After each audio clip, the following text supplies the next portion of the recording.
Sam Dutton. I'm a developer advocate I am actually Australian, but based in London. I do a lot of work on progressive web apps. One thing, by the way, before I get started, I work quite a lot with audio and video APIs, and I've worked with the WebRTC team in the past as well. So if you have particular questions about video on the web, WebRTC, real-time communication, please feel free to come and chat to me. I'll be here for the rest of the day. I'd love to hear the kind of things you're working on. Anyway, so we've heard a lot today about the kind of core principles of progressive web app design. They need to be fast and they need to be reliable. The core idea here is that we're building things that work really well no matter what the state of the network or the conditions, the type of the device that your users are working on. We need to be able to handle flaky networks, and we need really great, smooth interactions and seamless navigation, no matter what the conditions are, no matter what the device is. And what we're talking about, in a way, is developing trust, the trust that the user has for your app. We're talking about that kind of engagement you get with an app. When you use a really good app, you feel that real connection right from the start. So I'd like to talk a little bit more about that part of it. The way that you build that engagement with your user right from the moment when they install and first use your app. So I'd like to begin that by kind of looking at the center of the world for users on mobile, which is the home screen. The kind of core idea here is that your web apps must have a visibility on the user's home screen. And of course, we've had this for a while. We've had the add to home screen item in the menu, which was great. It was a way, essentially, of bookmarking a link to your site and adding an icon for that on the user's home screen. Now, that's been around for some time, and it worked pretty well. But there were several problems with this. The first kind of most obvious problem is that most users never discovered this. Most users never went to the menu and found that.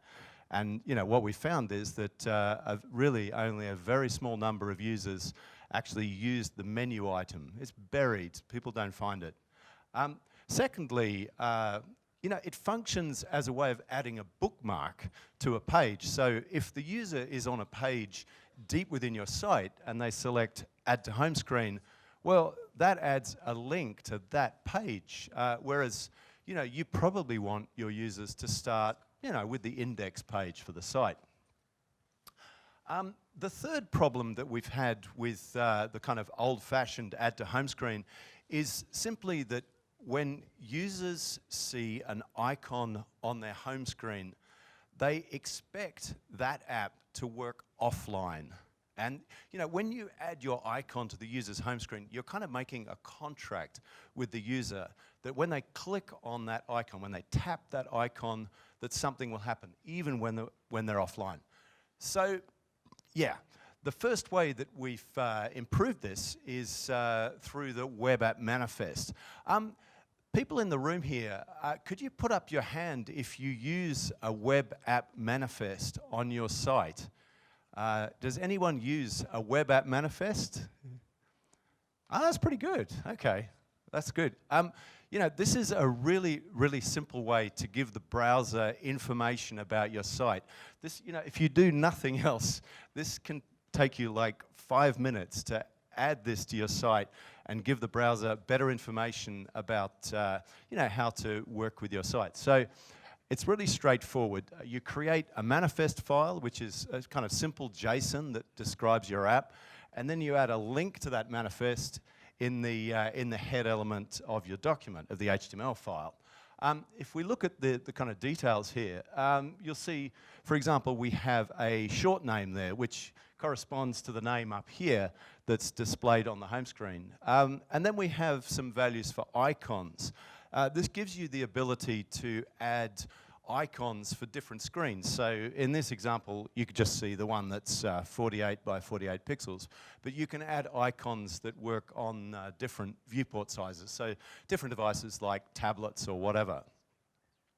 And then this is a kind of simple one. You can add a background color value. Now what this does is gives you a kind of splash screen effect. So when the app is starting up, you see that color displayed on screen with the icon and the name displayed as well. Now, the purpose of this is a simple thing, but it gives the user that instant effect and that kind of engagement they get, you know, that sense of trust, because they get that instant startup when they tap on the icon on the home screen. So just a simple way to make a big improvement and keep the kind of, in some ways, you know, the branding of your app consistent. Now, I mentioned before the problem with add to home screen from the menu, the problem of where to start. Well, in the web app manifest, you can specify a start URL. So what we're saying here is, you know, simply that the start URL is the index page.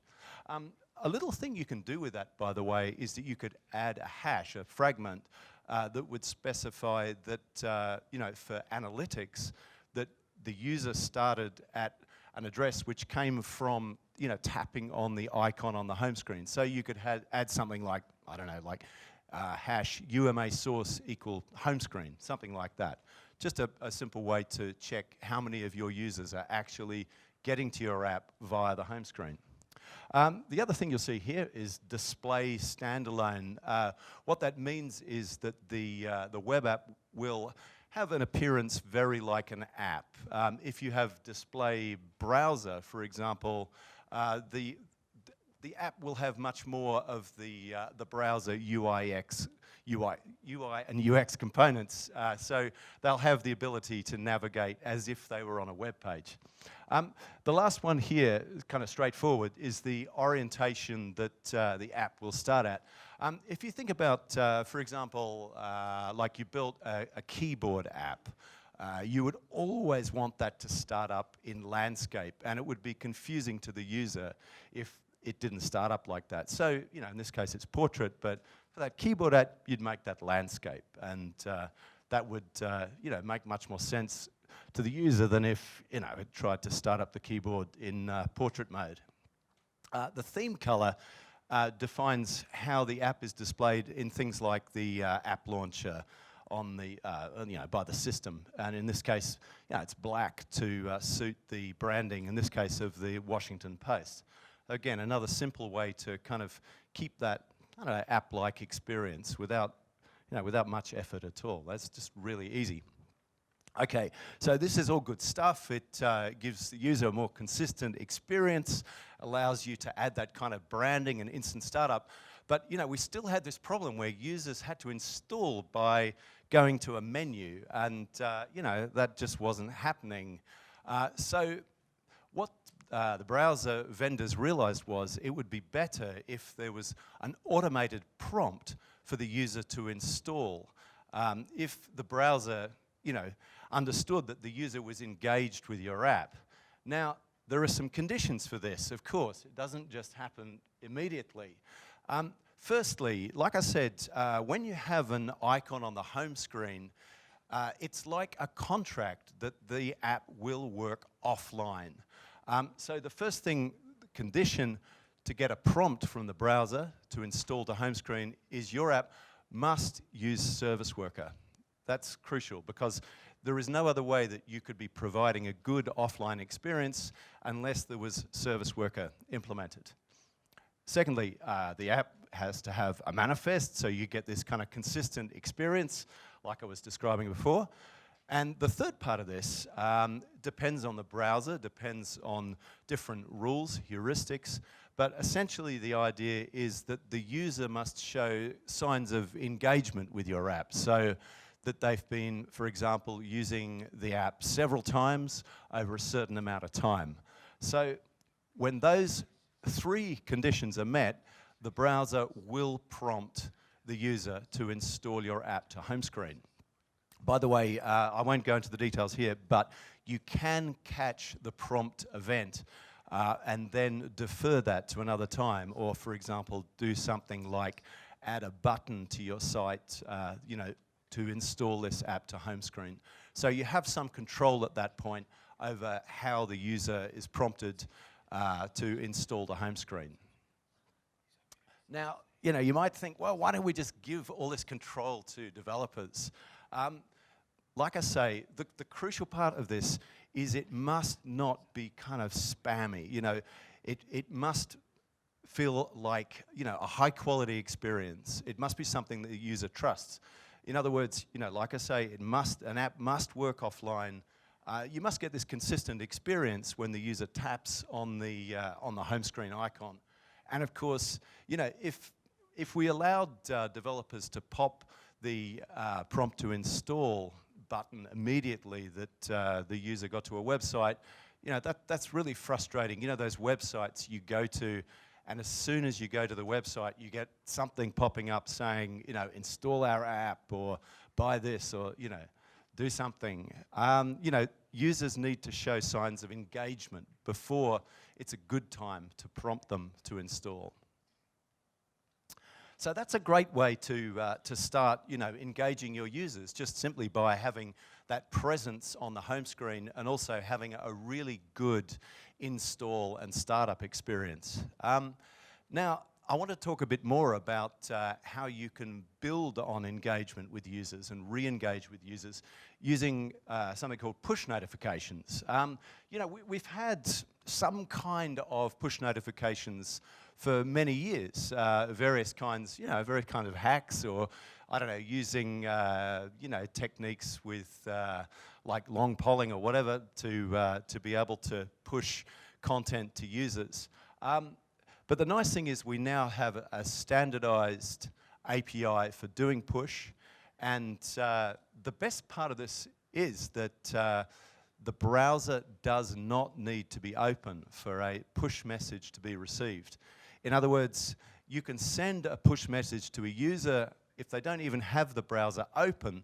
As you can see here, they will still get a notification saying that they have a push message. This is, hugely powerful, and this is a fantastic feature for re-engagement that's been missing from the web until now. This is great for you, the developer. It makes life easy, and we hope this is good for users as well. But actually, it's it's good for business as well. I think Dion showed this example before. If you haven't seen this, big e-commerce company, Jumia, had a real problem with abandoned shopping sites, shopping carts, where users, got partway through a transaction, then gave up, and then never came back to complete transactions. Now Jumia tried various methods to get around this. They tried to get users' email addresses, and then if they abandoned a shopping cart, well, they email the users and say, hey, you abandoned your shopping cart, do you want to complete that purchase? And what they found was they actually got very poor results from that, very low rate of conversions. And of course, a lot of users don't like handing over their email address and getting emails from companies like that. When they implemented push notifications to do the same, they got a much better result. In general, what we're finding with push notifications is that you get a really high engagement level. They're great for provoking action in the user, for getting the user to do something. In lots of different scenarios, we're finding the same effect. Not just for Jumia. So for them, it meant a really big deal in terms of their business. But the core idea here too is that it's a way of engaging with users individually without needing them to give you, say, their email address or some other means to contact them. That they can get notifications right in the browser without any kind of asking for extra information. So let's have a look at that. I mean, I'm going to get onto the code later, but I really first wanted to kind of take you through some of the scenarios of the user experience, because this is a really crucial part of making sure that notifications work well. Users are very sensitive to this. Users are very happy to receive good notifications, but of course, users don't like it when they get notifications that feel like, you know, they're a nuisance, they're being spammed and all that. So I wanted to talk about some of the principles of this. And the first one is that, you know, a notification absolutely has to come at the right time. I'll show you some examples of that later. But, you know, the message in the notification needs to matter to the user right here, right now.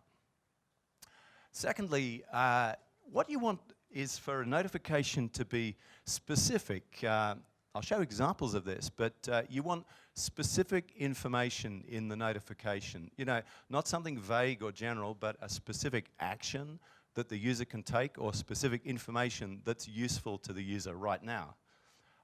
Thirdly, of course, you know, it has to be relevant to the user. This is kind of part of the whole business of it being personal. You know, I'd say as a general rule, avoid sending, you know, just kind of general messages to all your users. That's generally not a good idea. You need to send stuff that's relevant to that person, that user. And I'll talk through some ways to do that. You know, the core idea here is that when you get a push notification, you are being interrupted. You know what it's like. You're working or you're with friends and you get a notification of some kind. It's an interruption. So whatever you send in a notification, it has to be worth it to the user that they get that interruption. It's a really simple idea. My friend Pete here took this fantastic photograph in Antarctica, I believe. He wants to do a developer day there as well. Maybe one day in Antarctica we'll have a developer day. Anyway, okay, the point of this image is that these little cute penguins here have been walking along, you know, going for a stroll, and, you know, someone notified them and said, watch out, there's this giant leopard seal here, you know. And, you know, for the penguins, that is relevant and it's timely. And, you know, it's personal for them. It has meaning to them. This is a kind of symbol of, you know, what amounts to a good notification. Anyway, so let's try it out with some real examples. Remember these three ideas, you know, precise, timely, relevant. Well, this is a classic good notification. You know, you get a notification like this. It tells you a particular flight is delayed, even gives you the new departure time. You don't need to do anything more. This is all the information you need. This is actually a pattern we've seen with really good notifications, that you actually can build a notification that has everything right there in the notification. You know, we often think of notifications as a way to get users to follow a link and open a web page, but you can also use notifications to give information right there. So, you know, the user has all the information they know without having to look anywhere else. Now, this is not so good. So, you know, we've got a notification that you get a notification that your credit card has been compromised, but you don't know anything else. It's too vague. It's really hard to know what's going on. From that, you have no idea what it means. Now, something like this would be much better. In this example, we've got kind of similar message, but it actually says what's happened, what's gone wrong, and why you need to you know, think about what happened on the credit card. And in this case, we've actually got these two buttons here. I'll show you how to do this later, but you can actually add buttons to notifications. So you can do stuff like respond to simple requests, you know, I don't know, confirm a reservation at a restaurant or something like that. Yeah, Google Plus, that's not so good. Anyone use Google Plus? I don't think so. Anyway, this, yeah, you know, this is a kind of okay kind of message, but there's nothing there. There's no information. Something like that is much better. You know, it's personal because it's got like the face of my friend, and it's actually got a message from them, you know, telling me what I need to know, which is great. Now imagine, yeah, like imagine a company like Google started a self-driving kind of taxi company. You might call it Goober. That would be good. And yeah, this is another good notification. It's specific. All the information I need is right there in the notification. Do not do this. You know, if you implement notifications, do not use them to tell the user that they've installed your app. That is of no value to the user. You know, the notification has to have something that's of value to the user, and that, just don't do it. It's, yeah, nothing good about that. Something like this is kind of fine. You know, it could be a bit better, but yeah, a little more information perhaps would work. So I'd like to just talk through kind of, before I get to the code, actually give you kind of overview of how the process works, of subscribing users, sending messages, and then on the receiving side, you know, how messages are displayed. The nice thing about the push API is that it's built on Service Worker. Now, as you've seen, service workers can be used to intercept outgoing requests. So, you know, to intercept like a fetch request. In this example, yeah, we're getting a request there, and then looking in the cache, seeing if we've got something, and if not, we go out to the network and get it. Now, the cool thing about Service Worker is that it can also handle incoming events. So events from the operating system or the network, you know, something like push. So in this example, we get a push event that's handled by the Service Worker. So you can see that it's just responding to a push event there that comes from a push service, and then we get the data about the push events from the data that's in the, you know, the body and icon and so on in the JSON. I'll talk more about that in a moment. The good thing about that is that you know, we have this ability for like I say, the service worker to be woken up when it's been asleep. So you don't need to have a process running to receive push messages. I'll talk more about that. So, okay, here's the process for subscribing users. Well, of course, the first thing you've got to do is check if the user is subscribed. If they're not subscribed, you ask them to subscribe, and then they go through a subscription process. They get subscription data that identifies them from the browser. I'll show you how that works. You then send that subscription data to your server and store it on the server, on your server, so you can then contact that user later to send a message. Now on the send side, you generate a message on your server. It needs to be encrypted.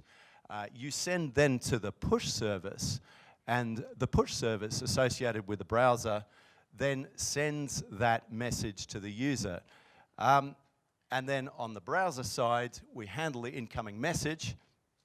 Like I say, hang on, sorry, from the server, we're then generating the message, which is sent to the individual user. And then on the endpoint, as in like the device, the operating system will send a message to the browser will wake up, the service worker will wake up, and then as the push event happens, the service worker starts, and then the service worker can display a notification, like we saw before. Now, the great thing about this is that, like I say, the service worker doesn't have to be awake to handle the message. The service worker is woken up when a push message arrives.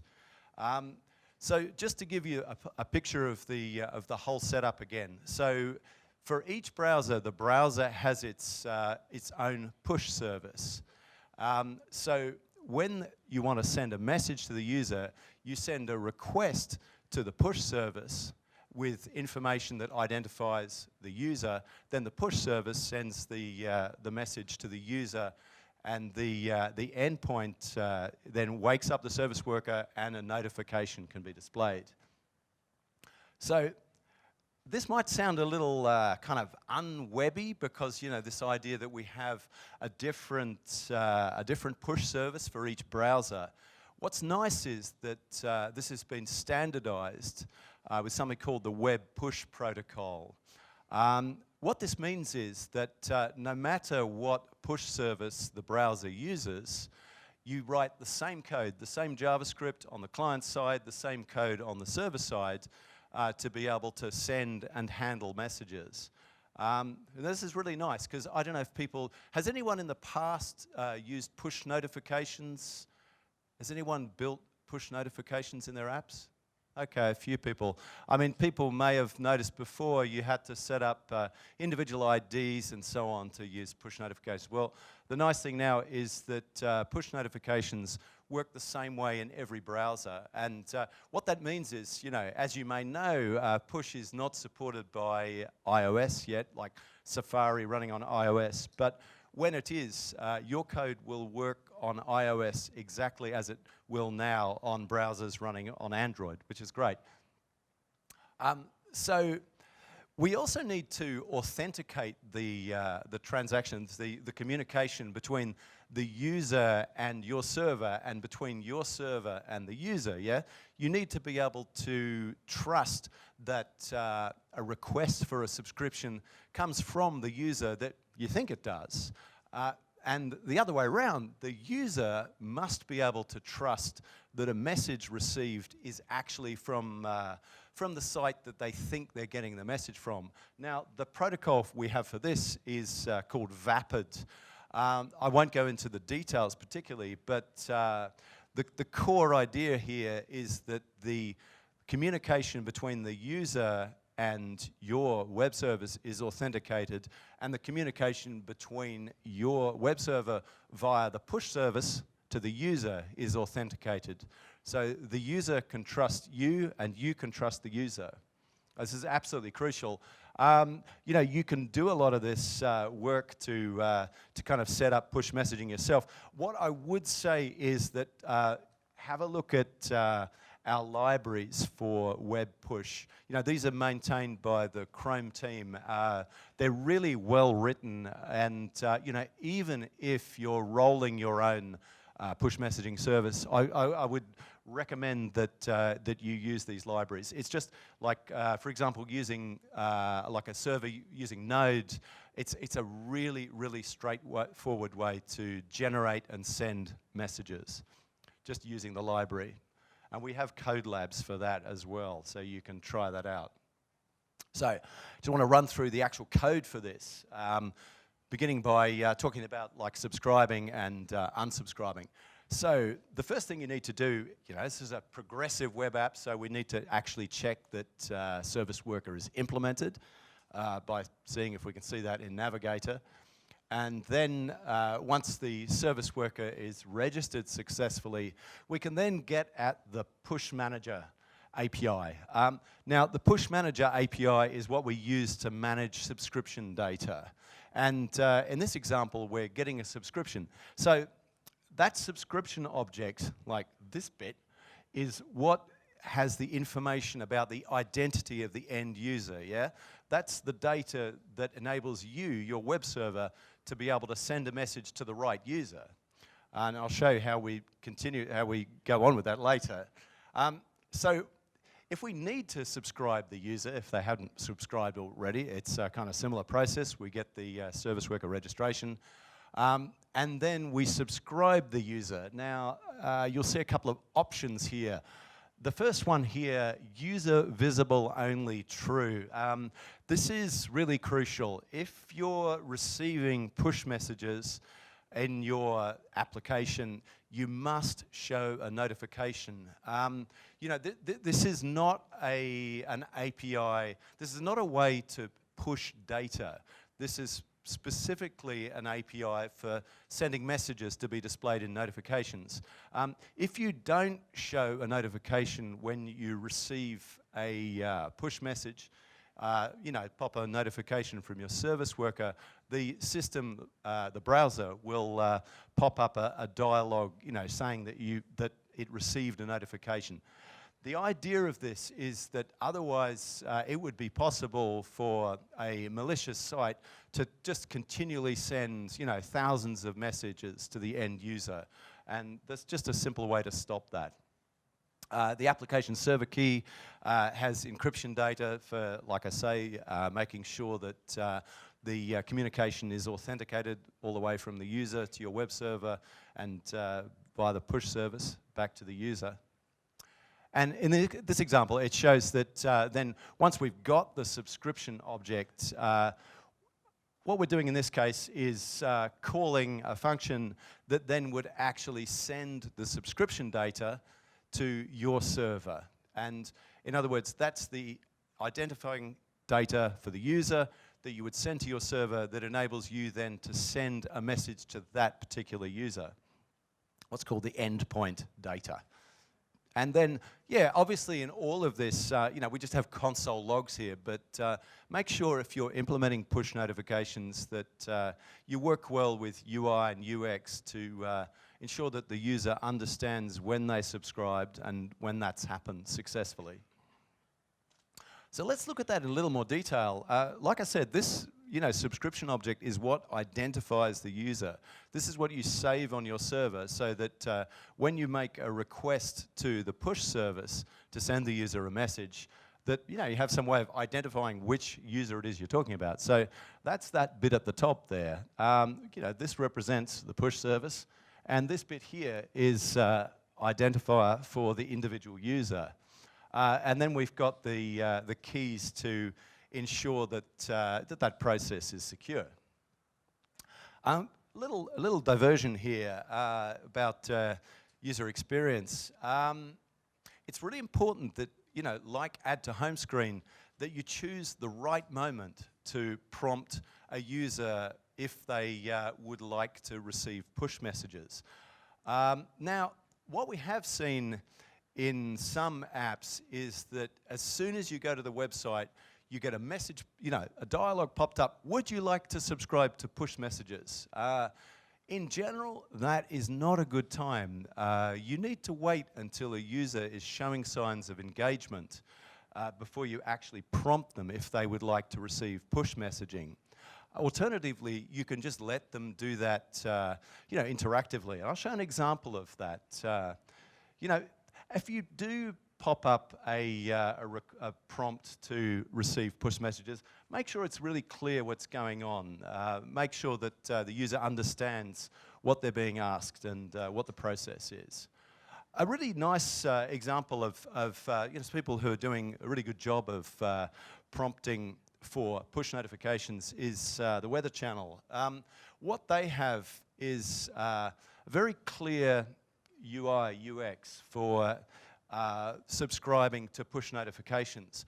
And what's nice is that it's clear that for the user that what's happening in the first place, but also that they then have the ability to choose different types of notifications. So for different sections of the site, this is really important. If you're if you're not sure what users might want from your site in terms of notifications, then think about sending different notifications for different subjects. So in this example, the Weather Channel gives the user the option to subscribe to like breaking news, whatever that means, or they can just subscribe to alerts that are issued by the government. So give the user options. If you think you have more than one kind of push message, then give the user options to choose. So unsubscribing. Obviously, you have to give users a nice interface for unsubscribing. Some users may unsubscribe, resubscribe. Make sure that process of unsubscribing is really seamless and it works well. Here's the code for that. Again, we're getting the service worker registration object, and then once we get the subscription object, it's as simple as calling the unsubscribe method, and that means the user is then unsubscribed to push messages for that domain. Now, like I said, we have the web push protocol, which is really nice because it standardizes the process of sending messages. The kind of core part of this is that messages must be encrypted. We need the whole kind of communication flow to be encrypted from start to finish. So when you send a message from your web server to the push service, that message must be encrypted. Let's actually have a look at the payload for that. Remember, that was the subscription object identifies the user. This is given to us by the browser. So at the start here, we have the URL for the push service. And the last part of this is the identifier for the individual user. So when you want to send a message to a user, it's as simple as making a put request to the push service, which looks like that. Let's break this down a bit. The first part is the actual domain of the origin of the push service, and then the path, which includes what we call the endpoint. So this again is the bit that identifies the user.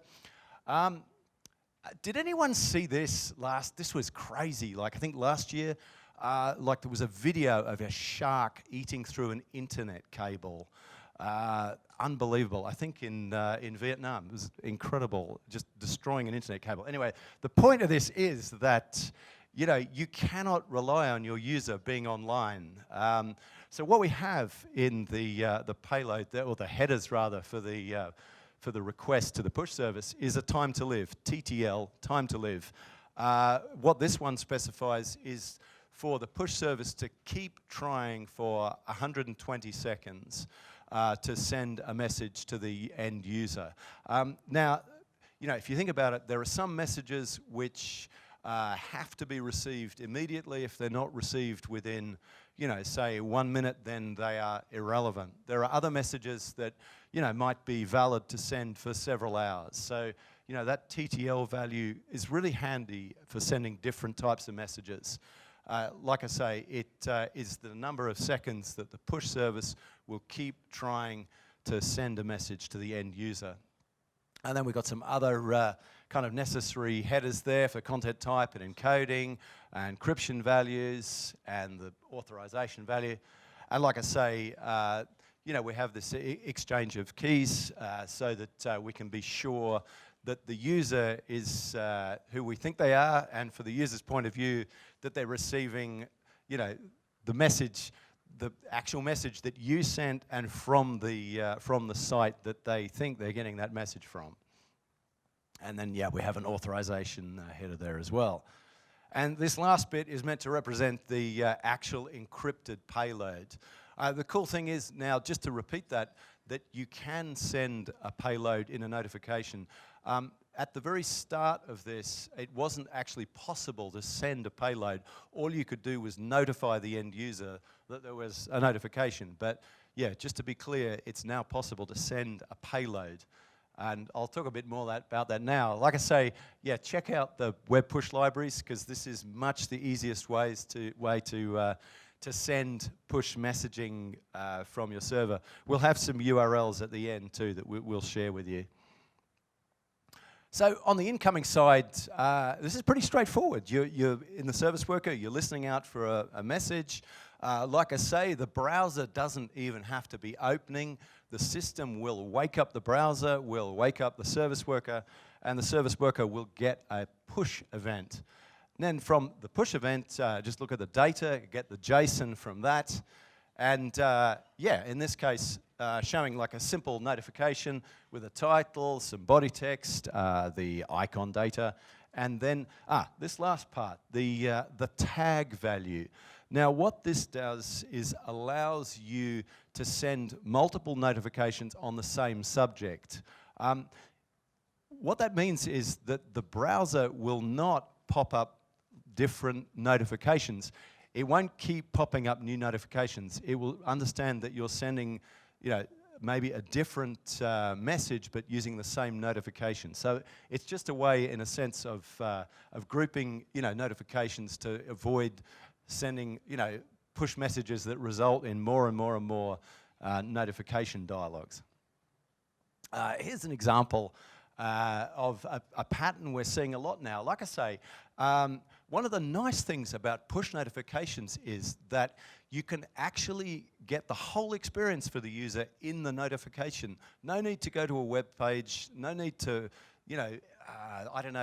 go anywhere, do anything. They can actually complete their task right there in the notification. So in this example, they're just confirming a restaurant booking. Really simple. All the information is there, it's precise, it's relevant, it's timely, and all the action happens right there in the notification. A really nice pattern we're seeing in lots and lots of different contexts. So for that example, to get those buttons, you have the this bit here, which is the action stuff here. So to have a button displayed in a notification, you have you give the action a name, and you give it a title, what's actually displayed, and then an icon, you know, the image that's displayed next to it.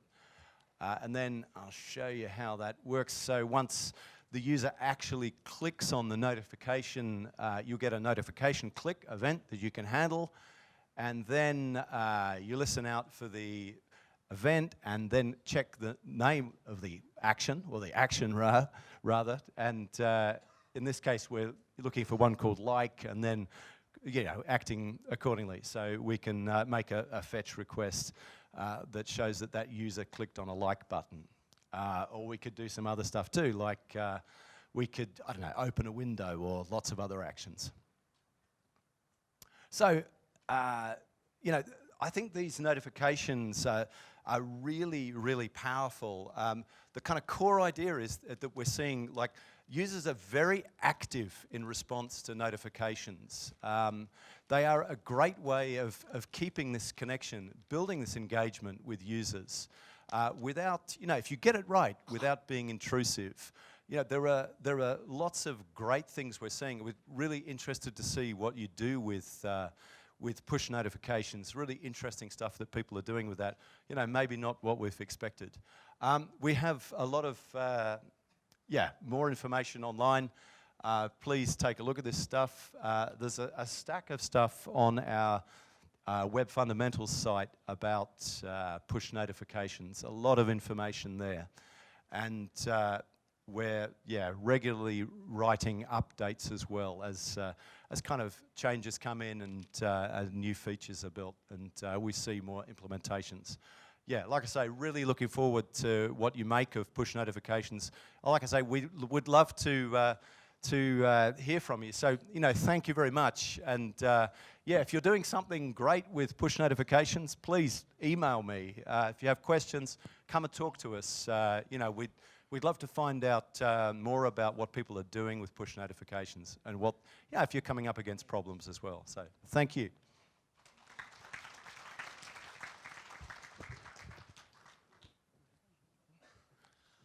好，下面是那个现场提问时间 ，OK， 那边。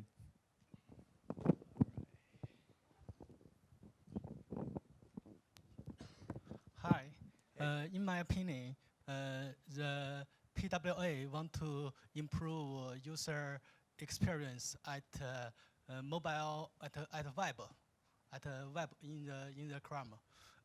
But I want to know the PWA and hybrid app.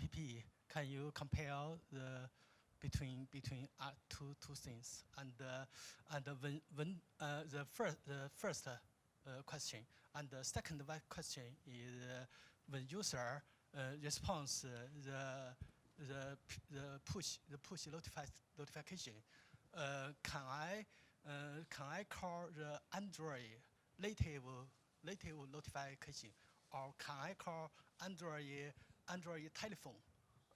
Maybe this native action can I do? Yeah, that's two questions. Okay, so the first question I wasn't sure about. The second question, I mean, you could, I guess, fire an intent, call an intent URL. Will that work? I'm not sure that would. I don't think that will. So I'm not sure that there's a way to make a, like, you're asking to make a telephone call in response to a notification? Pardon? For the user would make a telephone call in response to a notification. Yeah. When people want to respond the push notification, maybe the people want to call want to watch the Android native notification or Android native telephone message. Maybe the push notification can call Android native application. Yeah, I don't think there's any way to get, like, to access, you know, I don't think there's any way to access the Android, you know, telephone, so to speak, from a push notification. No. just only push notification, cannot call the native. No, I don't think there's any way that you could access like the telephone functionality, so to speak. Okay, maybe come and chat to me afterwards. I'll see if I can give more information. What was the first question though? Was the difference between? First question, I want to know, can you compare the PWA and the hybrid app? This two production road. So PWA and hybrid apps. Yeah, can you compare? Well, I mean, there may be contexts where a hybrid app works really well. It depends. It depends on your need. If you need an app that must appear in an app store, then you might want to build a hybrid app. Otherwise, there are lots of good reasons I would say, for using progressive web apps. The biggest reason from my perspective is that you reduce the barrier to users actually getting at your app. I think Dion's example was fantastic, where he could send his father a link to a page, and his father, he's not asking his father to install an app or anything like that. So I think it depends on your requirements as a developer. But I think my advice would be to try using a progressive web app, and then if you feel a need to, have an app in an app store, then maybe consider hybrid apps. I don't think it's clear cut. It's not never use hybrid apps, or I don't think there are specific scenarios where necessarily one is better than the other.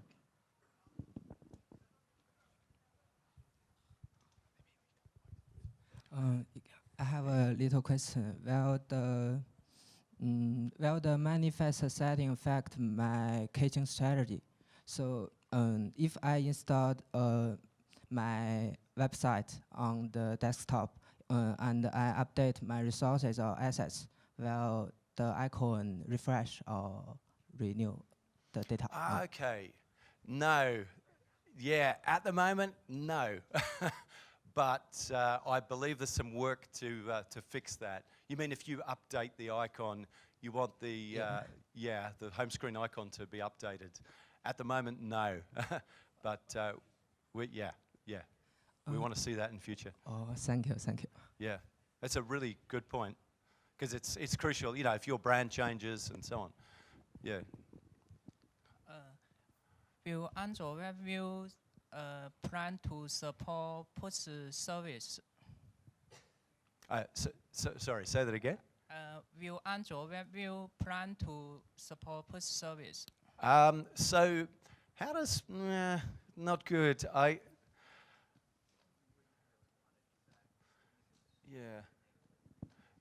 mean, Pete's making the point that if you were working with a hybrid app, you would probably be implementing push natively anyway. Yeah, at that point, you've got a native app, so why not just use the typical native stuff? And that is the smarter, more efficient way. If you already have a native app, there's no need to put push notifications in a web view. Four-party browser implement push service or other app. That's for other apps. So you're saying for somebody who's building a browser that just wraps a web view. So you've got your own you're a browser vendor without actually building a browser. Is that right? Yes. Yeah. I mean, there's no reason why you can't, like say you had a browser that was, within a hybrid app, there's no reason why the hybrid app can't receive push notifications and then, notify the browser, and as if the browser had, been like outside of a hybrid app, so to speak. I think the key piece there, and I don't have the answer to this, is I don't know if service workers work in WebView, and my guess is that they don't, but I'm not positive on that. So that would be the whole gating factor, right? Okay, thank you. One last question. Hello, Hey. sir. Hello. A very wonderful speech. Thank you. What I wanted, my question is the web push notifications based on the GCM? Okay, yeah, so on Chrome on Android, yes. But the iOS. crucial thing about the push API and the web push protocol is that you can implement, with different browsers, can implement web push notifications with a different push service. So, yeah. Yeah. And do you think it will work well in China? It's based on the GCM. Well, it depends on the browser. You know, it depends on, say, like if, I mean, I know actually UC use a different system for push notifications. But, you know, if UC or QQ or other browsers want to implement push notifications, they can certainly do that using their own push service. It's up to the browser vendor to choose a push service that they interact with. The nice thing about the standardization is that as a developer, you don't need to change your code. You know, the point of that is that you would write the same code on the client, same JavaScript, same code on the server side, and it would just work given the standardization of the APIs. So, yeah, it's up to the browser vendors to choose what push service they use, but the actual underlying APIs will just work. One last question. Would you explain a little bit of GCM? I'm really wonder how does this work? Yeah. The theory.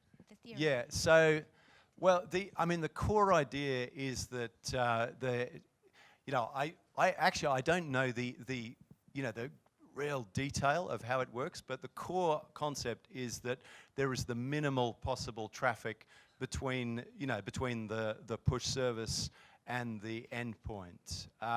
Some things I do know is that like some messages can be bundled together so that that the end user device isn't constantly being woken up and using radio.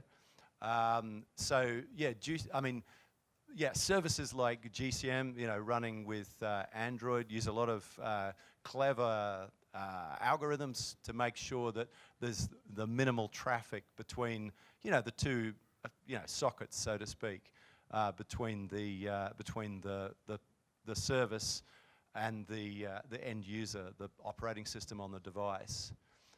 Okay, Yeah, thank you. but it's nothing. What we've had in the past is stuff which, like long polling, which essentially you're keeping, you're constantly making requests and refreshing those.